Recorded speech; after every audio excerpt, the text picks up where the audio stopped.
¿Te imaginas un mundo donde las decisiones en una guerra de vida o muerte las toman algoritmos? Suena a película, ¿no? Ciencia ficción. Totalmente. Pero la verdad es que esta realidad está, bueno, cada vez más cerca. Sí, sí.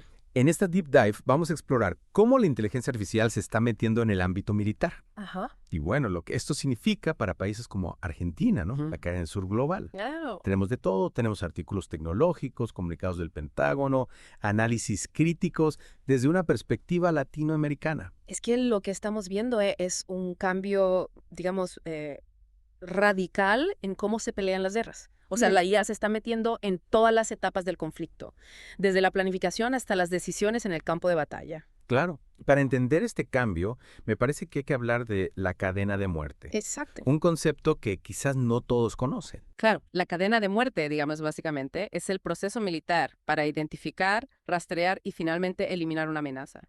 Es como una secuencia de eventos, ¿no? Que empieza detectando un posible enemigo y termina con su, bueno, neutralización. Y lo que estamos viendo es que la IA, y en particular la IA generativa, se está usando para acelerar esta cadena de muerte. Exactamente. El Pentágono mismo lo dice, ¿no? La IA les está dando una ventaja significativa en este proceso, sobre todo en las etapas de planificación y estrategia. La idea es que la IA puede analizar montañas de datos, identificar patrones y generar opciones de respuesta mucho más rápido que cualquier humano. O sea que la IA le daría a los comandantes la posibilidad de tomar decisiones en un abrir y cerrar de ojos, algo que en una guerra puede ser crucial. Así es. El Pentágono argumenta que esto les permite responder a las amenazas de forma más efectiva y proteger a sus tropas. Pero la pregunta del millón es, bueno, ¿a qué costo? ¿A qué costo se logra esta eficiencia? Esa es la gran pregunta. Porque si la IA acelera la cadena de muerte al punto de que se reduce el tiempo de análisis y la intervención humana, bueno, las consecuencias podrían ser terribles. Imagínate un algoritmo tomando decisiones de vida o muerte en fracciones de segundo, sin que haya tiempo para que un humano evalúe la situación. Exacto, ahí es donde entran las preocupaciones éticas. Es aceptable que una máquina, por más sofisticada que sea, tenga el poder de decidir quién vive y quién muere en una guerra. ¿Y qué pasa si la IA se equivoca? Si sus datos están incompletos o si hay un sesgo en su programación. Además, no olvidemos que esta tecnología no se está desarrollando en un vacío. Hay intereses económicos y políticos muy poderosos en juego. De hecho, una de las cosas que más me llamó la atención en los artículos que leímos es la creciente colaboración entre las grandes empresas tecnológicas de Silicon Valley y la industria militar. Sí, es un tema preocupante. Estamos viendo una verdadera carrera armamentista en el campo de la IA, con empresas como Meta, Anthropic, OpenAI y Cohere firmando acuerdos con contratistas de defensa, como Lockheed Martin, Booz Allen, Palantir y Anduril. Y esto, por supuesto, genera un montón de preguntas. ¿Cuáles son las motivaciones detrás de estas alianzas? Se están poniendo las ganancias económicas por encima de la ética. ¿Y cómo afecta esto a países como Argentina, que no forman parte de este club de potencias tecnológicas? Desde una perspectiva latinoamericana, esta tendencia es particularmente preocupante. Existe el riesgo de que la región se convierta en un campo de pruebas para estas nuevas tecnologías militares, sin tener control sobre su desarrollo o sus consecuencias. Imagínate, empresas extranjeras probando sus sistemas de IA en nuestro territorio sin que tengamos voz ni voto en el asunto. Y encima de todo esto, hay una falta de transparencia enorme en todo el proceso. Muchas de estas empresas se niegan a responder a las preguntas de los periodistas sobre sus actividades militares. Y el Pentágono, aunque admite que está usando guía en la cadena de muerte, no dice qué tecnología se está usando ni cómo. Es cierto, esa opacidad genera desconfianza y dificulta cualquier intento de debate público sobre las implicaciones de la IA militar. Es algo que nos debería preocupar a todos, no solo a los expertos en tecnología o a los militares. Totalmente, porque al final lo que está en juego es el futuro de la guerra y en última instancia el futuro de la humanidad. Y no podemos permitir que ese futuro lo definan algoritmos opacos y los intereses de un puñado de empresas y gobiernos. Necesitamos un debate abierto, inclusivo y transparente que involucre a toda la sociedad. Completamente de acuerdo. Y ese debate tiene que empezar por comprender cómo funciona esta tecnología, cuáles son sus potenciales beneficios y, sobre todo, cuáles son sus riesgos. Un buen punto de partida sería analizar el debate sobre las armas autónomas, un tema que ha generado mucha controversia.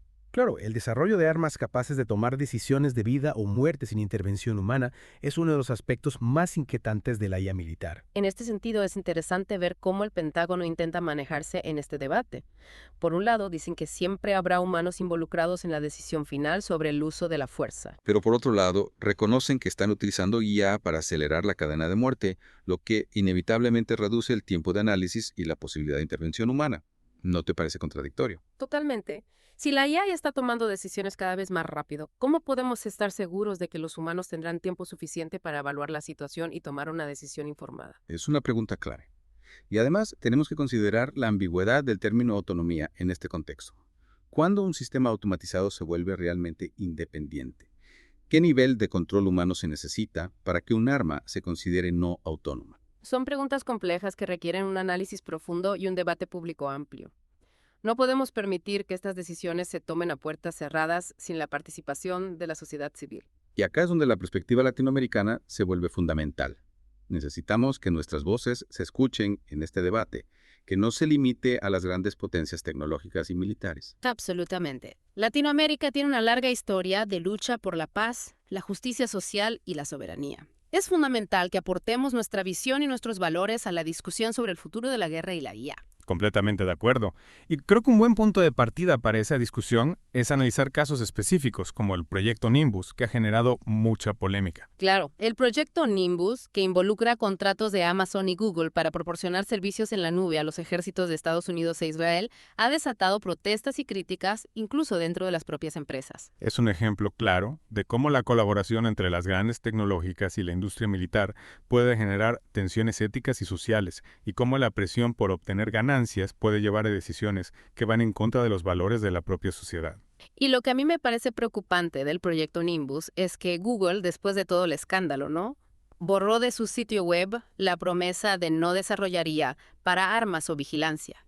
¿No te parece una señal de que algo está cambiando en la industria tecnológica? Y no para bien, digamos. Totalmente, es como si las grandes empresas tecnológicas se estuvieran subiendo al tren de la industria militar sin importarle las consecuencias. Y mientras tanto, ¿quién controla todo esto? Son las empresas, los gobiernos, la sociedad civil. Es un debate complejo, sin duda. Pero lo que está claro es que la IA ya no es cosa de ciencia ficción. Está presente en nuestras vidas, ¿no? Y tiene el potencial de cambiar el mundo, tanto para bien como para mal. Exacto, y por eso es tan importante que la gente esté informada, que comprenda cómo funciona esta tecnología y cuáles son sus posibles implicaciones. Totalmente de acuerdo. Solo así podremos participar en un debate público informado y exigir que la IA se use de manera responsable y ética. Y volviendo a la perspectiva latinoamericana, ¿cómo podemos, como región, influir en este debate global sobre la IA militar?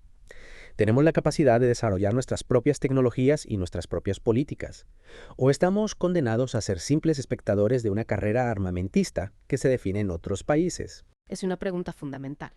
Y la respuesta, creo, es que sí, tenemos la capacidad de incidir en este debate. Tenemos científicos, ingenieros, expertos en ética que pueden aportar una visión propia, ¿no?, desde la realidad de nuestra región. Pero para eso necesitamos invertir en investigación y desarrollo, en la formación de profesionales, en la creación de espacios de debate y reflexión. No podemos quedarnos atrás en esta revolución tecnológica, pero tampoco podemos permitir que la tecnología nos arrolle. Exacto, necesitamos una estrategia propia que tenga en cuenta nuestras necesidades, nuestros valores. Y esa estrategia debe estar basada en la cooperación regional, en la defensa de la paz y en la promoción de un uso responsable de la IA. Y hablando de un uso responsable de la IA, creo que es importante destacar que no solo se trata de las aplicaciones militares, ¿no? La IA también se está metiendo en otros ámbitos de la vida social, con implicaciones que pueden ser igual de profundas. Por supuesto, la IA está presente en la medicina, la educación, el transporte, las finanzas, el arte, prácticamente en todos los ámbitos de la vida humana. Y si bien puede traer muchos beneficios, también presenta riesgos que debemos considerar. Por ejemplo, la posibilidad de que la IA se utilice para manipular la opinión pública, para discriminar a ciertos grupos sociales o para controlar a la población de manera invasiva. Es cierto, y esos riesgos son aún mayores en países como los nuestros, donde la desigualdad social es muy grande y donde las instituciones democráticas son a veces débiles. Por eso es tan importante que el debate sobre la IA no se limite a los aspectos técnicos, sino que aborde las dimensiones éticas, sociales y políticas de esta tecnología. No podemos permitir que la IA se convierta en una herramienta de control y dominación en manos de unos pocos. Absolutamente. Necesitamos una IA que esté al servicio de la humanidad, que contribuya a resolver los grandes problemas que enfrentamos, como la pobreza, la desigualdad, el cambio climático. Y para eso necesitamos una ciudadanía informada, crítica y participativa. Ciudadanos que comprendan cómo funciona la IA, cuáles son sus potenciales beneficios y sus riesgos, y que exijan que esta tecnología se use de manera ética y responsable. De acuerdo. Y también necesitamos líderes políticos que estén a la altura de este desafío, ¿no? Que promuevan una visión de la IA que sea inclusiva, justa y sostenible. En definitiva, se trata de construir un futuro donde la tecnología esté al servicio de la humanidad y no al revés. Y ese futuro no está predeterminado, depende de las decisiones que tomemos hoy. Exacto. Y esas decisiones deben basarse en el conocimiento, la reflexión y el debate público. No podemos permitir que el futuro de la IA se defina en secreto en los laboratorios de las grandes empresas tecnológicas o en los despachos de los gobiernos. La IA es un asunto demasiado importante como para dejarlo en manos de unos pocos. Totalmente de acuerdo, y por eso es tan importante que sigamos hablando de este tema, que lo debatamos en nuestras comunidades, en nuestras escuelas, en nuestros trabajos. Que exijamos transparencia a las empresas y en los gobiernos. Que nos involucremos en la creación de políticas públicas que regulen el desarrollo y el uso de la IA. En definitiva, que tomemos las riendas de nuestro futuro tecnológico. Porque el futuro no está escrito, lo escribimos nosotros. Y creo que esta reflexión es un buen punto de partida, ¿no? Para seguir profundizando en este tema. Sin duda. El debate sobre la IA recién está comenzando y por suerte cada vez más gente se está dando cuenta de lo que está en juego. Exacto. No todo el mundo está de acuerdo con esta creciente militarización de la IA. Hay una resistencia que está surgiendo desde varios sectores de la sociedad, ¿no? Claro, hay una preocupación creciente, no solo entre activistas y organizaciones de derechos humanos, sino también dentro de la propia industria tecnológica. De hecho, vimos ejemplos de empleados de empresas como Google y Amazon que protestaron públicamente contra los contratos de sus empresas con el sector militar. ¿Te acordás del caso de los empleados de Google que renunciaron en bloque por el proyecto Maven? Sí, ¿cómo olvidarlo? Fue un momento clave que demostró que la conciencia sobre los riesgos de la IA militar está en aumento. La gente está empezando a cuestionar si es ético que las empresas tecnológicas colaboren en el desarrollo de armas que podrían usarse para violar los derechos humanos o para iniciar conflictos a gran escala. Es interesante cómo estas protestas también revelan una tensión entre los valores que muchas empresas tecnológicas promueven públicamente, ¿no? Como la innovación, la creatividad, el bien común y sus acciones concretas. A veces parece que priorizan las ganancias económicas por encima de cualquier otra cosa. Totalmente. Y esa tensión es un síntoma de un debate más amplio sobre el papel de la tecnología en la sociedad. ¿Debe la tecnología estar al servicio de la humanidad o se puede usar para fines que van en contra de nuestros valores e intereses? Y creo que esa pregunta es fundamental para entender el desafío que plantea la IA militar. No se trata solo de una cuestión tecnológica, sino de una cuestión ética, política y social que nos interpela a todos. Absolutamente. Y para responder a esa pregunta necesitamos un debate público amplio, informado y participativo. No podemos dejar que las decisiones sobre el futuro de la IA se tomen en secreto en los laboratorios de las grandes empresas tecnológicas o en los despachos de los gobiernos. Tenemos que involucrarnos como ciudadanos, exigir transparencia a las empresas y a los gobiernos y presionar para que se establezcan regulaciones que garanticen un uso responsable de la IA. De acuerdo, y si bien los riesgos de la IA militar son reales y preocupantes, también hay espacio para la esperanza. ¿A qué te referís? A que la misma tecnología que se está utilizando para desarrollar armas también puede utilizarse para promover la paz, la justicia social y el desarrollo sostenible. Es cierto. La IA puede ser una herramienta poderosa para resolver los grandes problemas que enfrenta la humanidad, como la pobreza, la desigualdad y el cambio climático. Exacto, y creo que es importante que no perdamos de vista ese potencial. La IA no es solo un instrumento de guerra, también puede ser un instrumento de progreso. Totalmente de acuerdo. Y creo que ese es un buen mensaje para cerrar esta Deep Dive. La IA es una tecnología con un potencial enorme, tanto para el bien como para el mal. El futuro de la IA y en gran medida el futuro de la humanidad dependerá de las decisiones que tomemos hoy. Es nuestra responsabilidad informarnos, debatir, involucrarnos y exigir que la IA se use de manera ética y responsable para construir un futuro más justo, pacífico y sostenible para todos. Gracias por escuchar Geopolítica, un podcast de Enrique Aureli. No olvides, apoya económicamente y comparte nuestro trabajo. Hasta la próxima.